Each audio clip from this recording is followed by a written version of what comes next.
Mango পায়েসটা আজকে আমি আপনাদের করে দেখাবো। কত সহজে এই ম্যাঙ্গো পায়েসটা করা যায় সেটা আপনারা দেখতে থাকুন।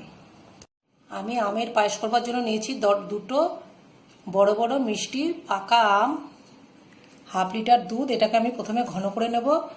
আর নিয়েছি এরকম কাপের হাফ কাপ গোবিন্দভোগ চাল, যেটাকে আমি গ্রাইন্ডারে গ্রাইন্ড করে নেব।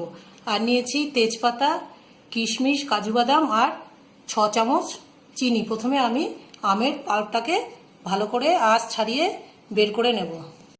আমি দুধটা একটু ঘন করে নিয়েছি। এর মধ্যে আমি এই গোবিন্দভোগ চালটাকে একটু 10 মিনিট আমি ভিজিয়ে নিয়ে তারপরে এটাকে আমি গুঁড়ো করে নিয়েছি। আপনারা ইচ্ছে করলে আর একটু বেশি ভেজাতে পারেন, তাহলে গুঁড়োটা বেশ নরম হয়ে যায়, তাড়াতাড়ি এটা বয়েল হয়ে যাবে। আর আমি আম দুটোর পাল্প ভালো করে আঁশ ছাড়িয়ে এমনি করে বের করে রেখেছি, যেটা বাটারের মতো একটা নরম পাল্প বেরিয়েছে। এবার আমি এই দুধের মধ্যে এই যে চালটা আমি দিয়ে দেবো, এই চালের গুঁড়োটা আমি দিয়ে দেব। আমি একটু জল দিয়ে ভিজিয়ে রেখেছি যাতে এটা একটু নরম হয়। এবার এটা আমি ভালো করে মিশিয়ে দেব, একটুখানি এটা ফুটতে দিতে হবে।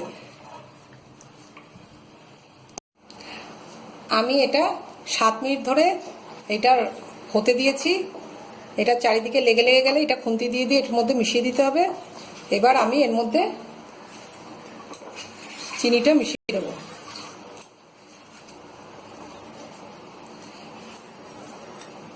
আমি চিনিটা ভালো করে মিশিয়ে দেব। আর আমি এই তেজপাতাটা এর মধ্যে এখন ফেলে দেব। আমি এটা চিনিটা ভালোভাবে মিশিয়ে আমি মিনিট 5 একটু ঠান্ডা করে নিয়েছি। এবার আমি এর মধ্যে আমের পুরো পাল্পটা মেশাতে থাকব। আমি এটা খুব ভালো করে মিশিয়ে দেব।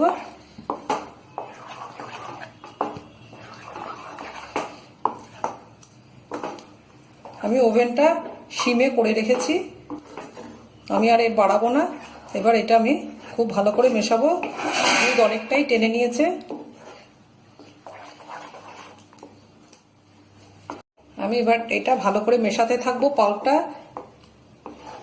আমি এটা সিমে করব। এবার আমি ওভেনটা অফ করে দিলাম।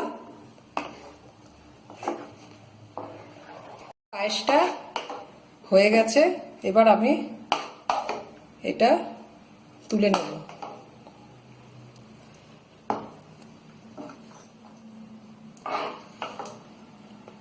পায়েসটা রেডি হয়ে গেছে। আপনাদের যদি এই রেসিপিটা ভালো থাকে আমাকে লাইক শেয়ার করবেন, আর এরকমই নতুন নতুন রেসিপি পাওয়ার জন্য সাবস্ক্রাইব করতে ভুলবেন না। নমস্কার।